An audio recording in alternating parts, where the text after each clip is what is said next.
જે સાહેબો આવ્યા હતા અધિકારીઓ, બરાબર, જે એમઆરસી કમિટી માટે પ્રતિનિધિ ચૂનવા બાબતે, અને એમાં તમારા ગામના બધા ખેડૂતો, સુમિતભાઈ, જયેશભાઈ, બરાબર, યુવાન છે, કાનાભાઈ, જે આ બાબતે સતત રહીચા પૈચા રહ્યા છે, એટલે એને કાયદાકીય રીતે સાહેબોને, અધિકારીઓને જવાબ સામે દઈ શકાય.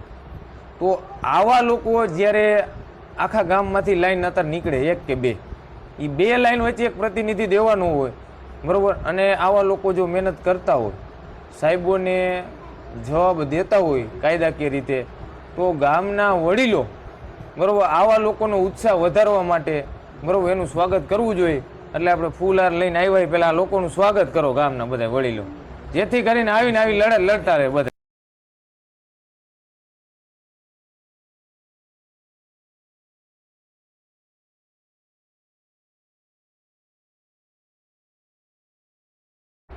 એટલે તો આપણે ગુજરાત રાજ્યના 18,000 ગામડાને સંદેશ દેવા માગી, જેવી રીતે વાઘપર અને પીલુડી ગામમાં સર્વે નંબર ધરાવતા ખેડૂતોએ હિંમત દાખવી અને અહીંયા જે પ્રશાસનના અધિકારીઓ આવ્યા, બરાબર, એનો વિડીયો ઉતાર્યો અને વિડીયો તમામ સોશિયલ મીડિયામાં, ન્યૂઝ ગ્રુપમાં આપેલો છે, બરાબર. એવી રીતે તમામ ગામના લોકો જાગૃત થઈ જાવ. પહેલાં તો ગમે એ કર્મચારી આ વિડીયો ઉતારો ભાઈ, બરાબર, અને તે ઉતારો અને તમે દરેક જગ્યાએ શેર કરો. અને બીજો સંદેશ એ દેવાનો છે, જેવી રીતે આ ગામના વડીલોએ, બરાબર, આ ગામના જે જયેશભાઈ, કાનાભાઈ, સુમિતભાઈ, આવા યુવાનો છે જે આમાં કાયદાકીય રીતે અધિકારી સાથે વાત કરી શકે, તો એવા લોકોને આગળ કરો, એવા લોકોનો તમે ઉત્સાહ વધારો, જેથી કરીને ગામ વતી લડી શકે. કેમ કે કાયદાકીય રીતે તમે આ પ્રશાસન અધિકારી સામે લડશો ને તો જ તમે એને ટક્કર દઈ શકશો. અને બીજી વાત એ કરવાની છે કે અહીંયા પ્રશાસનના અધિકારીઓ આવ્યા, બરાબર, અને અધિકારીઓ આવ્યા અને અધિકારીઓએ તમને વાત કરી કે એમઆરસી કમિટીમાં પ્રતિનિધિ બનાવવા માટે, તો ગામ લોકોને પહેલાં અસરગ્રસ્ત લોકો અહીંયા બેઠા છે એને હું એ પૂછવા માગું છું, આ પરિપત્ર તમને માન્ય છે? અમાન્ય.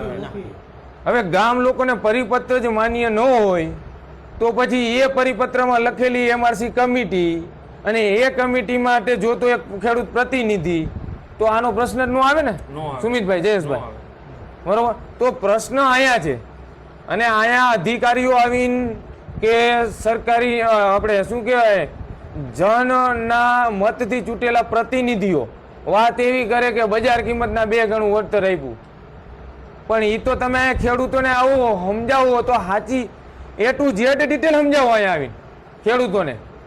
તમે ખેડૂતોને એમ કહો કે બજાર કિંમતનું 2 ગણું વળતર આપ્યું શેનું, તો કે આટલી જગ્યા રોક તો થાંભલો, 500 ચોરસ મીટર જગ્યા રોકે થાંભલો, એની તમે 2 ગણી વાત કરો, બરોબર. આપણે આ જયેશભાઈ નું ખેતર એ થાંભલો તેને 493 ચોરસ મીટર નો હોય, હા બરોબર. તો 493 ચોરસ મીટર જેટલી જગ્યા રોકે ને એના જ બજાર કિંમતના 2 ગણાની વાત કરે, બાકી એનામાં 8,000 કરતા પણ વધુ ચોરસ મીટર તાર જગ્યા રોકે, એની તો વાત જે બજાર કિંમત છે ને એનો ત્રીજો ભાગ નથી દેવાના સરકાર. 33.33% એટલે ત્રીજો ભાગ થાય એટલું નથી દેવું સરકારને, 30% દેવું. આ કેમ નથી સમજાવતા અહીંયા અધિકારીઓ? દરેક ગામડે ગામડે જઈને સમજાવો આ ખેડૂતોને, ભાઈ તમે 2 ગણાની વાત કરો, ખાલી સમજાવો કે તારનું અમે એનો ત્રીજો ભાગ નથી દેવાના અમે તમને બજાર કિંમતના. અને બીજી વાત એ રહી કે આ તાર થાંભલા આવે, આ 25 વર્ષ રહે કે આખી જિંદગી રહે, આનું જોખમ આપણે લેવાનું, આપણા પરિવારને લેવાનું, આપણા મજૂરને લેવાનું, આપણા પછી જે પશુપાલન હોય તો પશુને લેવાનું, બરોબર. એટલે મુખ્ય મુદ્દો આ છે. વળતર તો આખી વાત રહી, આ જીવનું જોખમ કોણ લે? પૈસા તો આ જઈને કાંઈ નથી સમજાણું. એટલે આ પ્રશ્ન છે.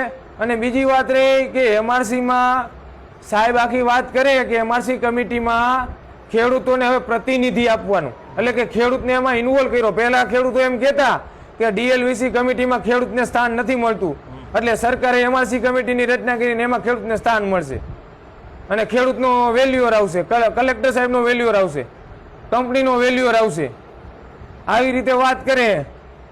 પણ તમે આખી એમઆરસી કમિટીમાં બજાર કિંમત નક્કી કરવા માટેની જે આખી ડ્રો સિસ્ટમ છે, બરોબર, એ તો તમે સમજાવતા નથી ખેડૂતને આવીને કે ભાઈ કઈ રીતે ડ્રો કરવાના છો.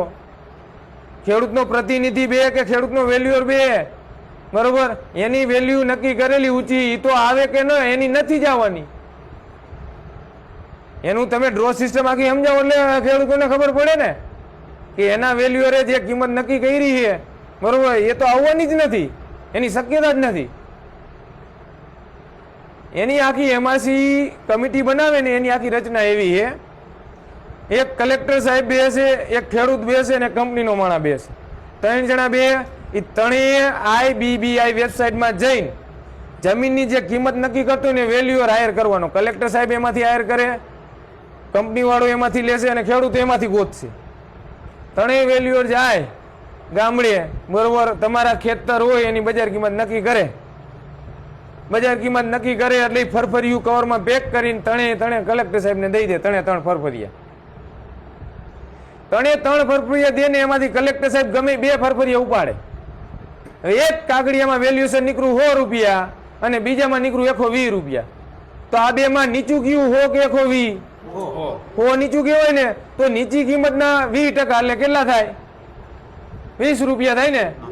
તો બે જે કાગળિયા ઉપાડ્યા 100 અને 120, બે વચ્ચેમાં તફાવત જો 20 રૂપિયા અથવા 20 કરતા ઓછો હોય એટલે 20% કરતા ઓછો હોય તો શું કરવાની? એટલે 100 અને 120 માં 20 રૂપિયાનો ફેરફાર, એટલે એ બેની એવરેજ કાઢવાની, સરેરાશ કાઢવાની. એટલે 110 રૂપિયા થાય. 110 રૂપિયા તમારી બજાર કિંમત નક્કી. હવે ધારો કે જે બે કાગળિયા સાહેબે ઉપાડ્યા એમાં એક કાગળિયું તો 100 નું નીકળ્યું પણ બીજું 120 નું ને 130 નું નીકળ્યું, તો બે વચ્ચે 30 રૂપિયાનો ફેરફાર.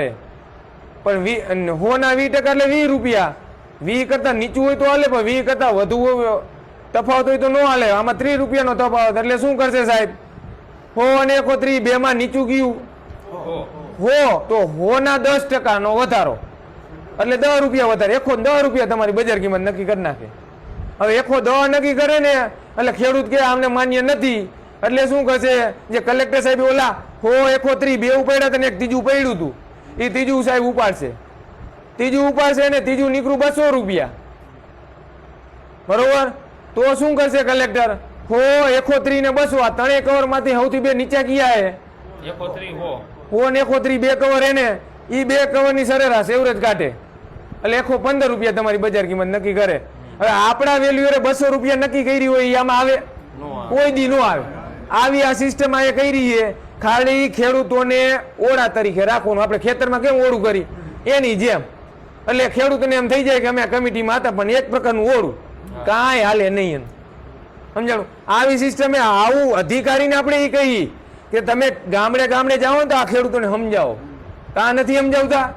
તમે હારી વાત કરો, 2 ગણા દેશું, ખેડૂતોને સ્થાન છે એમઆરસી કમિટીમાં. હવે હારા પોઈન્ટ સમજાવો. હવે ખેડૂત કાથાની નાળી વાળો નથી રહ્યો, સમજી લેજો. આ બધા જો છોકરા જોવો ને, આ બધા છોકરાઓ કર્મચારીને કહેશે, વિડીયો તો ઉતરશે, દરેક જગ્યાએ શેર થશે, બરોબર. હવે ખેડૂતો જાગૃત ને હોશિયાર થઈ ગયા. અને હું તો દરેક ગુજરાતના ગામડાને કહું, દરેક ગુજરાતના ગામડા જ્યાં જ્યાં થાંભલા આવે આવી એમઆરસી કમિટીને આવે વિડીયો ઉતારો અને દરેક જગ્યાએ શેર કરો, જેથી કરીને ગુજરાતના તમામ ખેડૂતો જાગૃત થાય.